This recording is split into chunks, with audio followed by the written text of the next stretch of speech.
Assalamualaikum warahmatullahi wabarakatuh. Hai. Jadi kita dari kelompok 6 ingin menjelaskan tentang pencetusan gagasan Nasakom. Jadi simak video kita terus ya.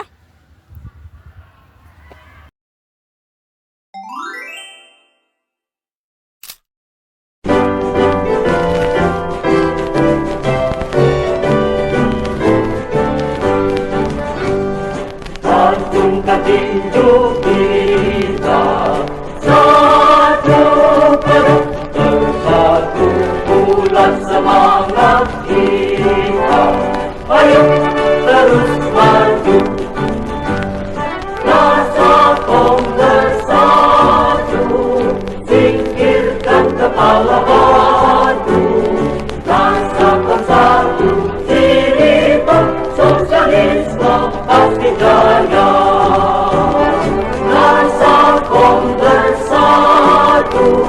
Singkirkan kepala batu, Nasakom satu, sinipan sosialisme pasti jaya. Acungkan tinju kita satu pada satu bulan semangat kita. Ayo terus maju, Nasakom bersatu, singkirkan kepala batu. Nasakom satu, cinta sosialisme pasti jaya. Nasakom bersatu, singkirkan kepala batu. Nasakom satu, cinta sosialisme pasti jaya.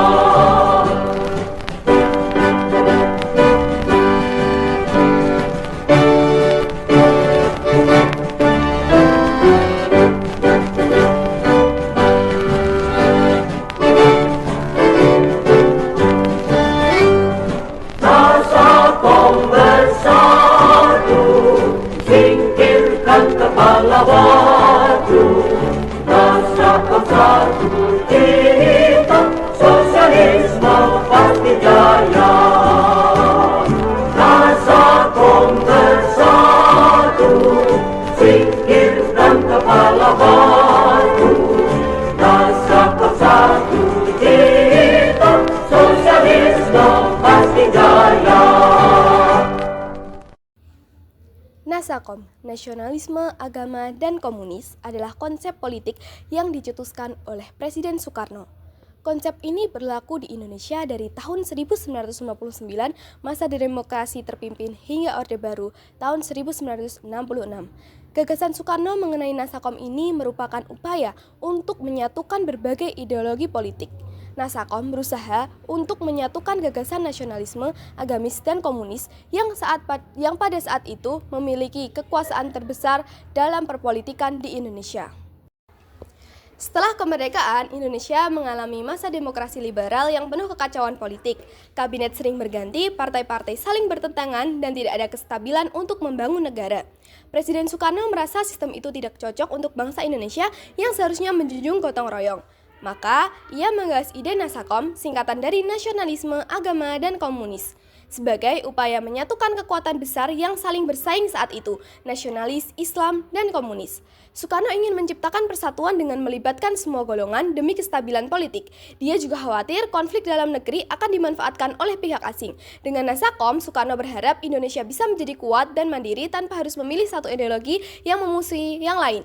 Dan meski akhirnya gagal, Nasakom mencerminkan usaha untuk menjaga persatuan di tengah perbedaan. Tujuan gagasan Nasakom. Tujuan utama dari gagasan Nasakom adalah untuk menciptakan persatuan nasional, mencegah konflik antar kelompok ideologis, serta membangun sistem pemerintahan yang kuat dan stabil. Selain itu, Soekarno juga ingin mewujudkan sistem politik yang khas Indonesia, bukan meniru sistem Barat, dengan mengutamakan gotong royong, musyawarah, dan keseimbangan antar kekuatan sosial politik. Nasakom juga dimaksudkan sebagai solusi dari stagnasi pemerintahan sebelumnya yang sering terganggu oleh tarik-menarik kekuasaan di parlemen.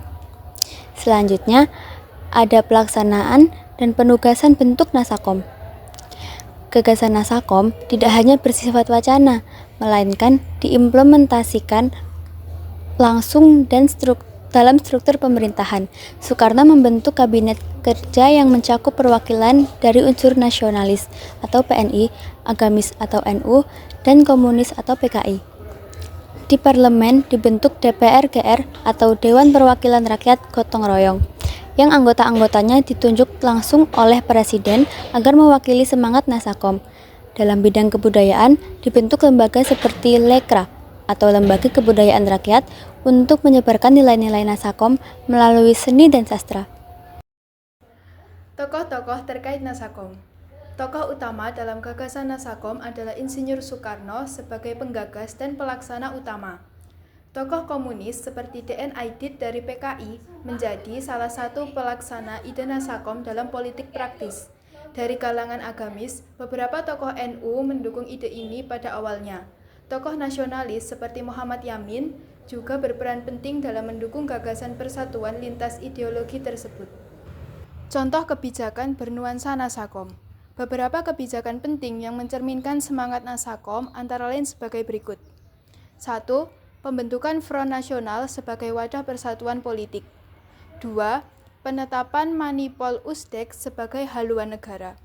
Ketiga, pembentukan Dewan Pertimbangan Agung atau DPA yang berisi tokoh dari berbagai ideologi. Kebijakan-kebijakan ini menggambarkan bagaimana negara secara resmi mengakomodasi 3 ideologi besar dalam satu sistem. Dampak positif Nasakom menurut pendukungnya. Pendukung gagasan ini berpendapat bahwa Nasakom mampu mengurangi konflik antar golongan dan memperkuat persatuan nasional. Konsep ini memungkinkan terciptanya kerjasama lintas ideologi yang jarang terjadi sebelumnya. Nasakom juga dinilai berhasil mengangkat peran rakyat kecil, khususnya melalui PKI, serta memperluas partisipasi politik di tingkat akar rumput. Dalam pandangan Soekarno, Nasakom menjadi simbol sistem demokrasi khas Indonesia yang berakar pada nilai-nilai gotong royong dan toleransi. Meski dimaksudkan untuk menyatukan, Nasakom justru dinilai oleh sebagian pihak sebagai penyebab meningkatnya konflik baru. Penyatuan ideologi yang secara mendasar bertentangan dianggap tidak realistis. PKI sebagai bagian dari Nasakom mendapatkan banyak keuntungan politik dan pengaruh dalam berbagai lembaga negara, sehingga menimbulkan ketakutan di kalangan kelompok Islam dan nasionalis konservatif. Selain itu, Nasakom juga dianggap sebagai alat politik Soekarno untuk mempertahankan kekuasaan secara otoriter, dengan menyingkirkan lawan politik yang menentang konsep ini. Nasakom dalam pidato Soekarno. Soekarno sering menyampaikan gagasan Nasakom dalam berbagai pidatonya, baik di forum resmi kenegaraan maupun dalam acara rakyat. Ia menekankan bahwa nasionalis tidak boleh anti agama, agama tidak boleh anti komunis, dan komunis tidak boleh anti nasionalisme. Dalam pidatonya, Soekarno menggambarkan ketiganya sebagai titik tungku yang harus menjaga api revolusi Indonesia. Respon kelompok Islam terhadap Nasakom. Kelompok Islam memiliki pandangan yang beragam terhadap Nasakom. NU sempat mendukung karena diberi tempat dalam pemerintahan. Namun, Masyumi, partai Islam besar lainnya, menolak keras karena menilai komunisme bertentangan dengan ajaran Islam. Penolakan ini kemudian membuat Masyumi dibubarkan pada tahun 1960 karena dianggap menghambat cita-cita persatuan versi Soekarno. Akhir gagasan Nasakom. Nasakom berakhir secara de facto setelah terjadinya peristiwa Gerakan 30 SPKI. Setelah peristiwa tersebut, militer mengambil alih kekuasaan, PKI dibubarkan, dan Soekarno perlahan kehilangan pengaruh politiknya. Pemerintahan Orde Baru yang dipimpin oleh Soeharto kemudian menolak seluruh unsur komunisme dan mengganti sistem pemerintahan menjadi otoriter militeristik. Dengan demikian, gagasan Nasakom resmi tidak lagi dijalankan dalam sistem pemerintahan Indonesia. Kesimpulan tentang Nasakom. Nasakom adalah sebuah gagasan yang lahir dari keinginan untuk menyatukan kekuatan besar dalam masyarakat Indonesia. Walaupun pada akhirnya gagal, gagasan ini menunjukkan upaya kompromi politik demi persatuan bangsa. Nasakom juga menjadi simbol dari sistem demokrasi khas Indonesia yang mencoba keluar dari ketergantungan terhadap model Barat. Meski berakhir dengan konflik berdarah, pelajaran dari Nasakom masih relevan dalam konteks toleransi dan keberagaman politik. Demikian yang dapat kami sampaikan. Sekian. Wassalamualaikum warahmatullahi